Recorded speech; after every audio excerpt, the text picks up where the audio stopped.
वैसे भी being a मुस्लिम हमें हर काम शुरू करने से पहले बिस्मिल्लाहिर्रहमानिर्रहीम पढ़नी चाहिए। बिस्मिल्लाह का उर्दू तर्जुमा तो सभी को पता होता है। शुरू करती हूँ अल्लाह के नाम से जो बड़ा मेहरबान निहायत रहम वाला है। चले अब इंग्लिश ट्रांसलेशन भी याद कर लेते हैं। In the name of Allah the most merciful and the most beneficent. In the name of Allah, the most merciful and the most beneficent. Great. अब आ जाते हैं अपने टॉपिक पर जो कि है common spoken sentences used in daily life. वो sentences जो हम कॉमनली अपनी रोजमर्रा गुफ्तगू में बोलते हैं। जैसे मैंने पहले कहा, हर जुमले को 10 से 20 बार रट्टा लगा लिया करें अगर आप फास्ट और फ्लुएंट यानी रवानी से इंग्लिश बोलना सीखना चाहते हैं। छोटे छोटे सेंटेंसेस 10 बार 10 सेकंड में रट जाएंगे। क्या 10 सेकंड ज्यादा है? नहीं ना। Let's begin with this. शुरू करते हैं इसके साथ। सब शाम की चाय पी रहे हैं। पहला सिप यानी घूंट पीते ही चीनी कम लगी। राय फेस किया, अजीब सा मुंह बनाया। थोड़ी चीनी डालें। Add a little sugar. Add a little sugar. Add a little sugar. छोटी बहन सामने बैठी है, आपकी शक्ल देखकर हंसना शुरू कर दिया।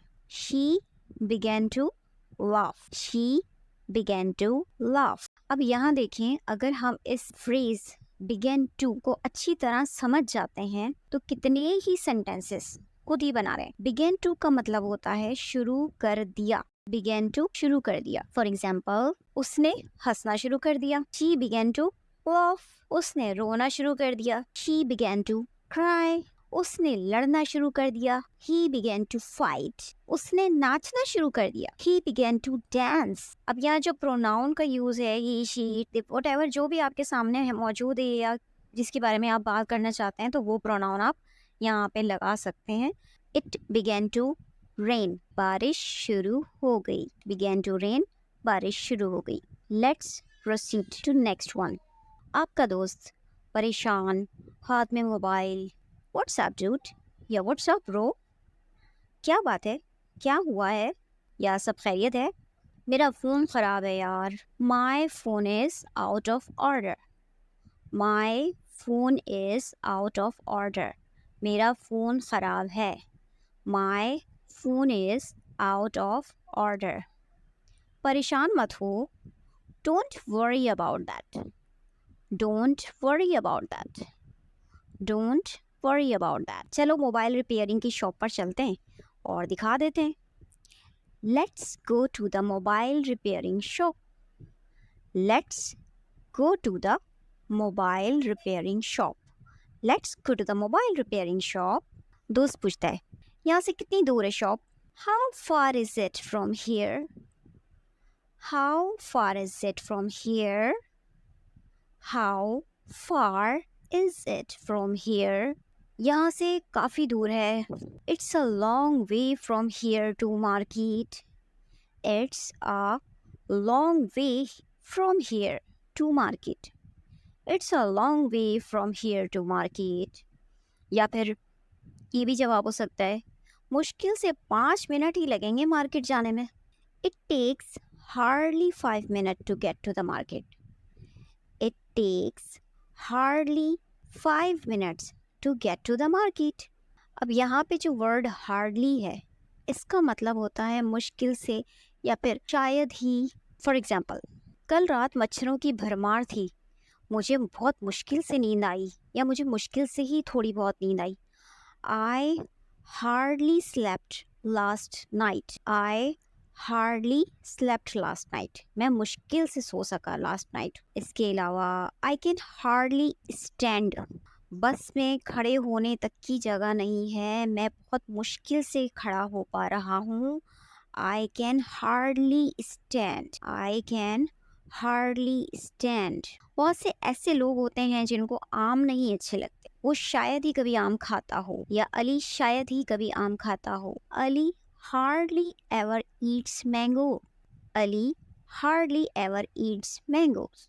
मैं ख्वाब देखती हूँ, भूल जाती हूँ, मुझे ख्वाब कभी याद नहीं रहते। I hardly ever remember dreams. I hardly ever remember dreams. Begin to और hardly को एक साथ यूज करके एक सेंटेंस बना लेते हैं। जैसे कि मैं अभी घर से निकला ही था कि तेज बारिश हो गई। मैं अभी घर से निकला ही था कि तेज बारिश हो गई।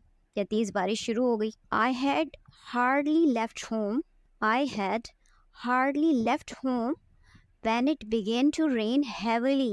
I had hardly left home when it began to rain heavily. अब अगर आप इस सेंटेंस को ट्रांसलेट करने लगेंगे तो कहेंगे इसमें तो हार्डली की मीनिंग है मुश्किल से यूज ही नहीं हुआ इस जुमले के अंदर। इसी वजह से मैं कहती हूँ अवॉइड ट्रांसलेशन। कभी भी ट्रांसलेशन के चक्कर में ना पड़े। हर ज़बान का अपना एक मुनफरिद अंदाज होता है। उर्दू की इस जुमले को इंग्लिश ज़बान में ऐसे ही कहा जाए, keep it in mind, don't translate, avoid translation. इसीलिए इंग्लिश के सेंटेंसेस और फ्रेसेस रट्टे लगा लगा कर याद किया करें। उर्दू से इंग्लिश बनाने की कोशिश की वजह से ही बहुत से लोगों को इंग्लिश ज़बान बहुत मुश्किल लगती है, जबकि इंग्लिश आसान ज़बान है, जब तो पूरी दुनिया में बोली जाती है। आप दुनिया के किसी भी कोने में चले जाएं, आपको कोई ना कोई इंग्लिश बोलने वाला ज़रूर मिलेगा। उर्दू, हिंदी या दूसरी कोई भी ज़बान बोलने वाले इतने नहीं मिलेंगे, लेकिन इंग्लिश पूरी दुनिया में बोले जाने वाली ज़बान है। अच्छा, इस बात पर कुछ लोग कह सकते हैं हैरत है, हैरत की बात है, इंग्लिश में कैसे कहेंगे? I wonder. हैरत की बात है, आई वंडर। या मुझे हैरानगी है, काश मैं भी इन इंग्लिश बोलने वालों में शामिल हो जाता। I wish I could be one of those English speakers. I wish I could, काश मैं भी कर सकता या कर पाता। I wish I could. You will one day, इंशाल्लाह। आप बोलने लगेंगे एक दिन इंशाल्लाह। अब देखें, एक खातून है, उनको मैं बचपन से देखती आ रही हूँ, मुझे रास्ते में मिली। I met her on my way. I met her on my way, मुझे रास्ते में मिली। I met her on my वे। अभी तक जवान लगती है। She is still young, she is still young. जितना आप खुद को मेंटेन करके रखते हैं, as much as you maintain yourself, as much as you maintain yourself, you looks younger, you looks younger. कम उम्र नजर आएंगे, कम उम्र दिखाई देंगे। ये आप पर मुनहसर है कि आप क्या अपने लिए बेहतर समझते हैं, अपने लिए क्या सोचते हैं। इट्स अप टू यू, आप पर मुनहसर है। It's up to you to decide कि आप अपने लिए क्या सोचते हैं। It's up to you to decide, it's up to you to decide. Decide का मतलब निकाला जाए तो मतलब हुआ फैसला करना, लेकिन जब हम किसी बात पर सोच विचार करके किसी आखिरी नतीजे पर पहुंचते हैं तो यही सवाल किया जाता है, so what did you decide? So what did you decide? क्या सोचा है फिर आपने? खड़े खड़े थक गए, काफ़ी देर से खड़े हैं, कहीं गए हुए थे, खड़े खड़े थक गए, मुझे एक चेयर ला दो। Get me a chair please, get me a chair please, get me a chair please.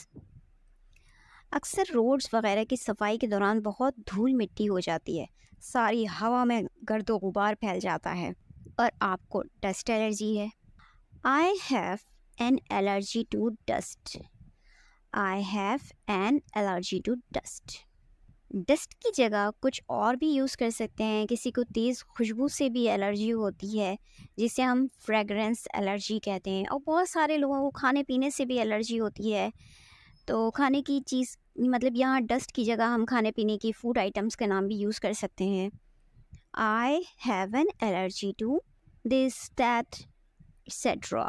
और मज़ीद कॉमन स्पोकन सेंटेंसेस के साथ अगली वीडियो में हाजिर होती हूँ। Till then wait for my new video, and yes, don't forget to subscribe my channel. Thank you.